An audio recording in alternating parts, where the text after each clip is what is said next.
On June 10, 2024, 4 American teachers from Cornell College, Iowa, were stabbed while visiting a park in Jilin, China. They are currently receiving medical treatment. The incident has been widely reported by American media outlets. White House National Security Advisor Jake Sullivan, the U.S. ambassador to China, 3 Iowa congressmen, and the governor of Iowa have expressed concern and wanted to ensure that the victims receive proper medical treatment and would return to the U.S. as soon as possible. On June 11th, Iowa Public Radio interviewed David Zabner, one of the stabbed faculty members from Cornell College, who was on an exchange trip to China. And I turned around to see a man. Zabner recalled hearing a scream from behind as they were descending a hill. I turned around and saw a man coming at me waving a knife. I didn't realize what was happening. I thought my colleague had been pushed, and then he, the man with the knife, seemed to be trying to push me for whatever reason. Then I looked down at my shoulder and realized I had been stabbed, Zabner told IPR News from his hospital room in Iowa. Photos and videos of the incident began circulating on Chinese social media sites, but most of them have been deleted so far. China's foreign ministry characterized the stabbing as a random act before the Jilin police made the announcement that it had captured the suspect, surnamed Sui. 据了解，6月10日上午，吉林市北华大学4名外教在吉林市北山公园游玩时遇袭，所有的伤员第一时间被送医，并得到妥善救治，均无生命危险。警方初步判断，此案系偶发事件，目前正在进一步调查中。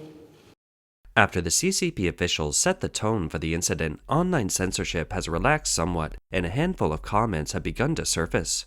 Some Chinese netizens called it a horrific incident, while others questioned why the Chinese media didn't report the assault. One comment reads on social media, 4 foreigners accompanied by locals walking in a park. Even if there was a conflict, then surely the accompanying person would have to deal with it. So, why would the man go after the foreigners?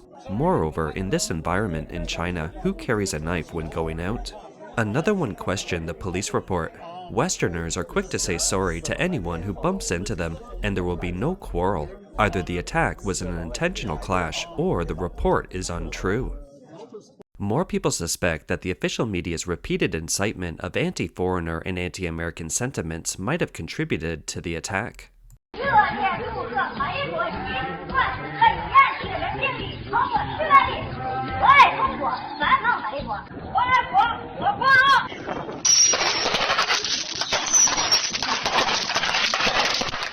In 2020, when the COVID-19 outbreak got serious in the US, many people in China were happy about it, and some even set off fireworks and firecrackers to celebrate that there were over 100,000 confirmed cases in the US.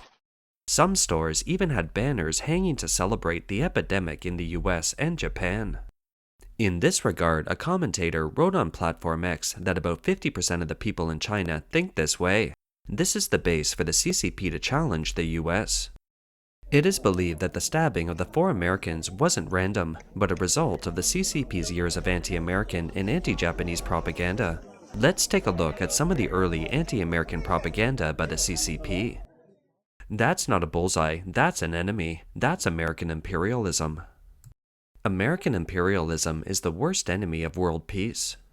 The people of the world unite to defeat the American invaders and all their lackeys.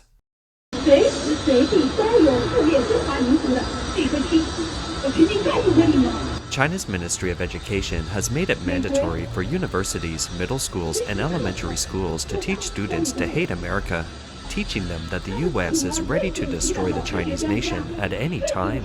One Chinese person left a comment on X. This is the reaction of the Chinese to the propaganda of the CCP. It's getting worse over the years. Because of all the censorship, most people don't hear both sides of the story or other views, other than the daily news of how the US and the West are suppressing China. One user wrote on Jihu, a social website like Quora in China. They criticize the Americans in the media every day, and now the Chinese are taking action.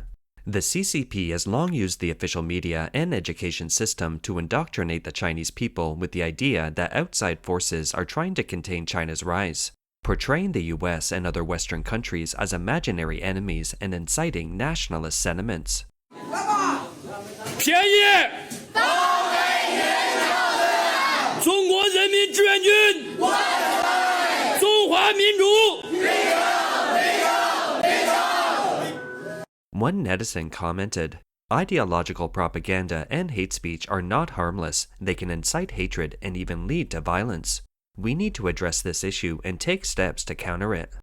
Americans have left comments saying that they are worried about going to China and don't feel safe. Robert Spalding, a retired Air Force major and senior fellow at the Hudson Institute, a US think tank, said on X, "This is what happens when the Chinese Communist Party tells the Chinese that all Americans are spies." However, after characterizing the incident as accidental, the Chinese Foreign Ministry continued to claim that China is the safest place in the world. 开展中美人文交流符合双方的共同利益，得到两国各界的积极支持和响应。中国是世界上公认的最安全的国家之一。 A Westerner commented on this statement. The only reason China is said to be a relatively safe place to visit is because the police are everywhere. And given that Beijing monitors the movements of Americans, where were the police or government officials when the stabbing in the park happened? Also, judging from the photos, it seems that not many people were willing to help the victims. This is not good for foreigners in China. Another Westerner followed up. The reason no one helps the injured in China is because the person who helps could be charged with causing harm and have to pay damages for the rest of their life. Also, safety in China is a myth.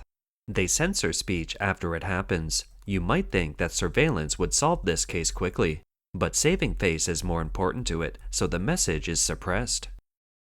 Another person added, "China is not one of the safest countries in the world. The xenophobic and nationalistic propaganda there is bound to lead to violence against foreigners." We have observed that the CCP plays up and exaggerates in history books for primary and secondary schools, as well as universities, the fact that modern China's extreme poverty and weakness is due to the invasion of the US and other Western powers. So Chinese people have developed a strong anti-American and anti-Western mentality since childhood. However, these kinds of Chinese people are a fraction of the population. Many Chinese look forward to the US in their hearts. That's why we can see that the visa line at the US consulate in China is very long. Especially Chinese elites and the rich and powerful are looking for ways to immigrate to the US.